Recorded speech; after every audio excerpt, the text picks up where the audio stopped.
रग रग में इस तरह तू समाने लगी, रग रग में इस तरह तू समाने लगी, जैसे मुझी को मुझसे चुराने लगी। ओ दिल मेरा ले गया लुट के, चोरी चोरी चुपके चुपके। जी नमस्कार, मैं विजय राजपूत और आपके अपने YouTube channel learner eyes by VRP पे स्वागत है।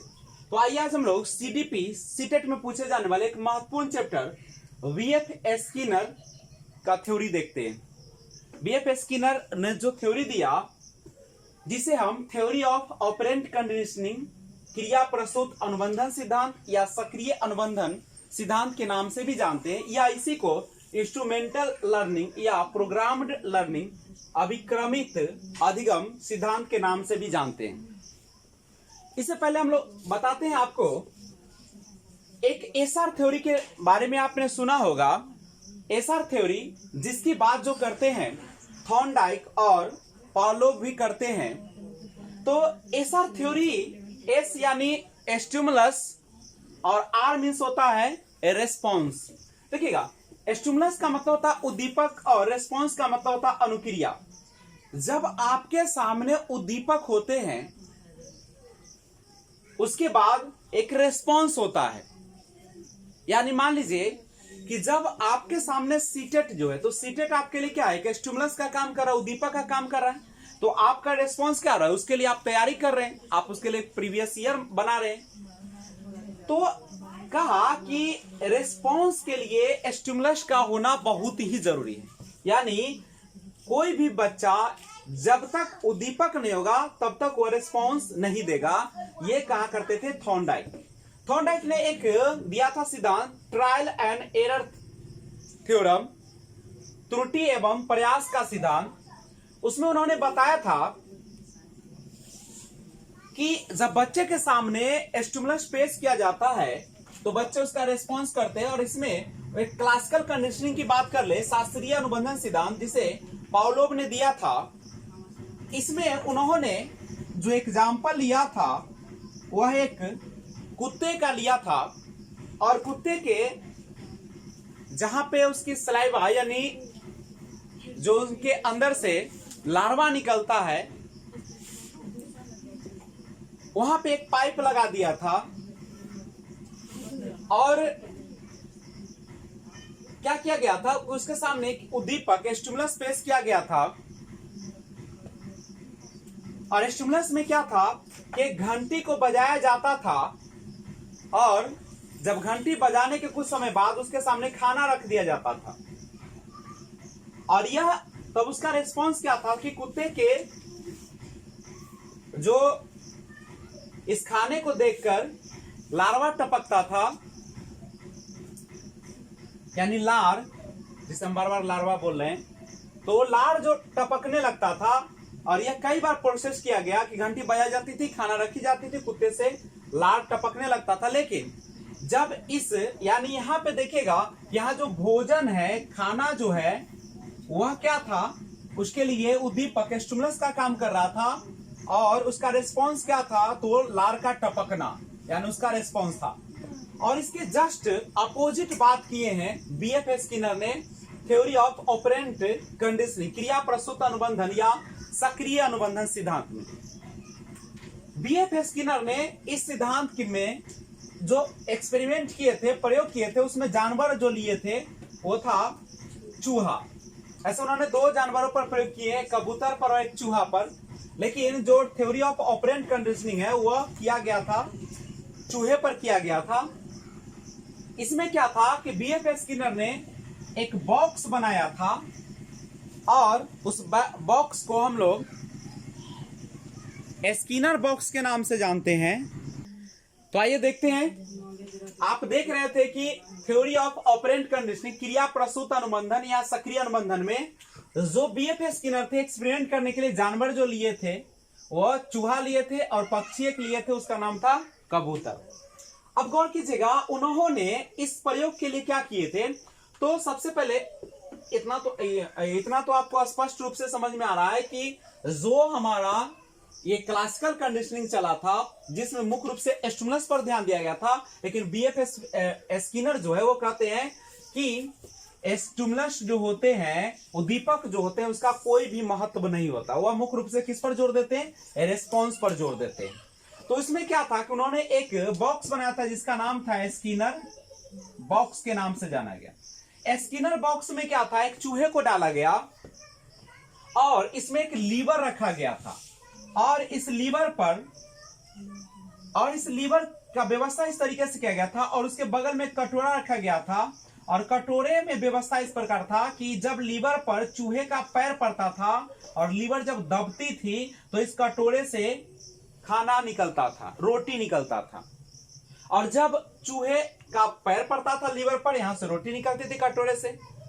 तो वह जान गया चूहा, रेस्पॉन्स क्या था रोटी का, यानी सॉरी उनका रेस्पॉन्स क्या था? तो लीवर पर पैर पड़ना उसका रेस्पॉन्स था, और क्या निकल रहा था उसका? तो वहां से रोटी निकल रही थी। तो जब वह जान गया कि यहाँ पे लीवर पर पैर पड़ने से रोटी आती, तो बार बार क्या करता था? जब भी उसको भूख लगती थी, इस लीवर पर पैर को दबा देता था पैर से, और रोटी आ जाती थी। तो उसका रेस्पॉन्स क्या था? लीवर को दबाना नहीं, और वहां पे स्टिमुलस का काम क्या कर रहा था? तो रोटी काम कर रहा था। लेकिन उन्होंने कहा सबसे पहले क्या, कि जब आप लीवर पर पैर रखते हैं और उसके कारण रोटी आती है, तो बार बार इस पर जोर दिया जा रहा था। किस पर? लीवर को दबाने पर, यानी रेस्पॉन्स पर जोर दिया जाता था। एक और कीजिएगा, जो ये रेस्पॉन्स होती है, यानी जिसे हम परिणाम कहते हैं, रिजल्ट कहते हैं, यह दो तरीके का होता है। एक होता है पॉजिटिव और एक होता है निगेटिव। जैसे अगर आपका रेस्पॉन्स जो है सकारात्मक है, आपका जो अनुक्रिया है अगर सकारात्मक है, तो उस काम को बच्चा करने के लिए बार बार प्रयास करेगा। और अगर रिस्पॉन्स निगेटिव है, नकारात्मक है, तो बच्चे जो है उस काम से दूर भागेंगे, करने की इच्छा नहीं होगी। तो ये था आपका थ्योरी ऑफ ऑपरेंट कंडीशनिंग, जो कि बीएफ स्किनर के द्वारा दिया गया, जो मुख्य रूप से जोर किस पर दिया गया? रिस्पॉन्स पर। रिस्पॉन्स सकारात्मक होगा तभी बच्चे में स्टिमुलस आएगा, नहीं तो नहीं आएगा। लेकिन यहां पे जो देख रहे थे आप, क्लासिकल कंडीशनिंग, शास्त्रीय अनुमान सिद्धांत, इसमें पॉलोव ने क्या किया था? कुत्ता तभी रिस्पॉन्स दे रहा था जब उसके मौजूद था कौन चीज? यहाँ पे भोजन जो था एक स्टिमुलस के रूप में मौजूद था, यानी भोजन को देख कर इसके मुंह से लार टपकता। लेकिन यहाँ पे क्या है? यहाँ पे जब सकारात्मक रिस्पॉन्स आती है, अनुक्रिया आती है, तभी बच्चा स्टिमुलस की ओर बढ़ते हैं। अब यहाँ पे एक टर्म समझिएगा, रिइंफोर्समेंट के बारे में काफी से क्वेश्चन भी आते हैं। पुनर्बलन जो पॉजिटिव और निगेटिव होते हैं, रिइंफोर्समेंट क्या होता है? तो जब बच्चे को सकारात्मक वातावरण उपलब्ध कराया जाता है, तो बच्चे क्या होता है? रिइंफोर्समेंट होते हैं, पुनर्बलन होते हैं, उस काम को करने के लिए बड़े उत्साह के साथ बढ़ते हैं। लेकिन जब पुनर्बलन निगेटिव होता, नकारात्मक होता, तो उस काम से दूरी बनाते हैं।